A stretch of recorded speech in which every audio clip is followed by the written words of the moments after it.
Hello guys, welcome to my channel. In this video, tuturuan ko kayo ng basic Japanese language greetings na ginagamit sa pang-araw-araw.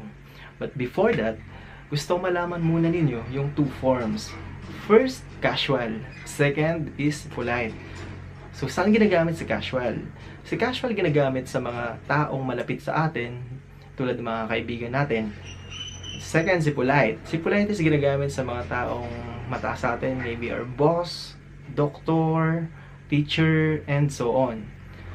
Before we start, disclaimer lang guys. Hindi po ako magaling. Okay? Pero gagawin ko yung best ko para i-share ko sa inyo yung mga nalalaman ko. Let's start!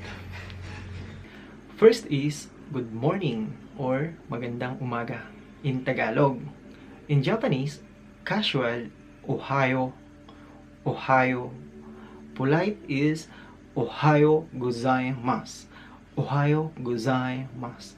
Yung gozaimasu, siya yung nagpapapulite doon. Okay? Next is good afternoon or hello. In Japanese, casual, konnichiwa. Konnichiwa. Polite form is also konnichiwa. Konnichiwa. Okay? Next is good evening. Good evening or magandang gabi sa Tagalog. In Japanese, casual, konbanwa. Konbanwa. Pero guys, take note, this is not konbanwa. This is konbawa. Konbawa. So, silent N po siya. Hindi siya binabanggit na konbanwa. Siya is konbawa. Konbawa. Good evening po sa atin. Okay, so meron na tayong tatlo. Recap natin. Ohayou gozaimasu, konnichiwa, and konbanwa. Okay, share ko lang rin. Sa Japan kasi, nandun pa ako nagtatrabaho. Pag 5 a.m. up to 9 a.m., that's ohayou or ohayou gozaimasu. And then, 10 a.m. to 4 or to 5 p.m. that's konnichiwa. Konnichiwa. Then 6 p.m. pataas, yan is konbanwa. Konbanwa.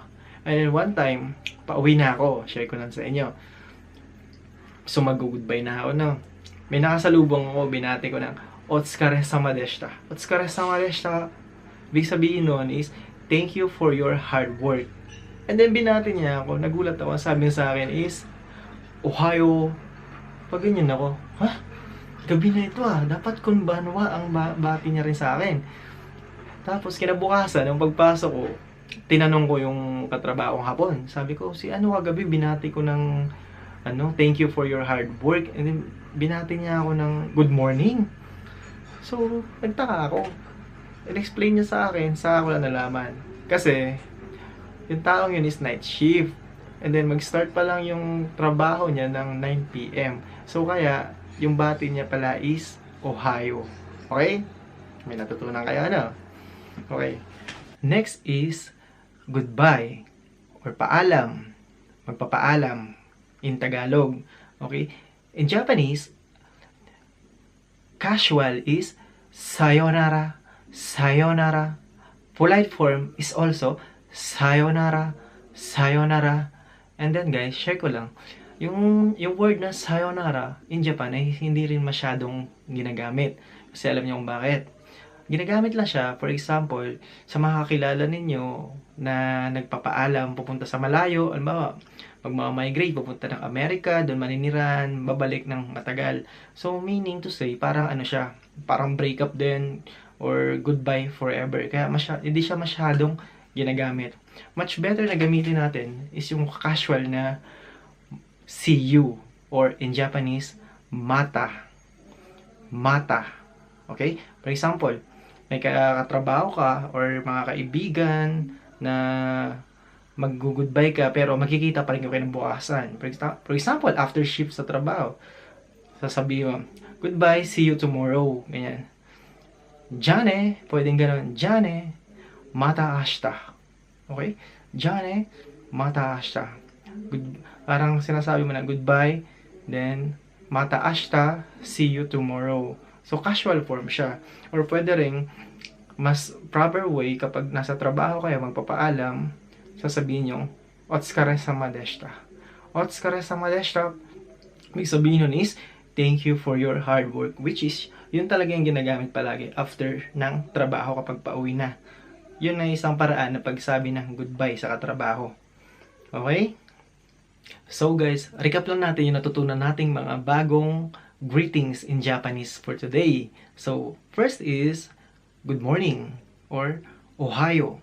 Ohayou gozaimasu. Next is, good afternoon, or hello. Konnichiwa, konnichiwa.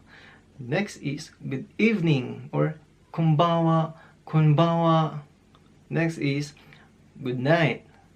Oyasumi nasai, oyasumi nasai, or oyasumi. Next is, goodbye. Sayonara, sayonara. Next is, see you. This is used to friends or colleagues when parting. Mata, or dewa mata.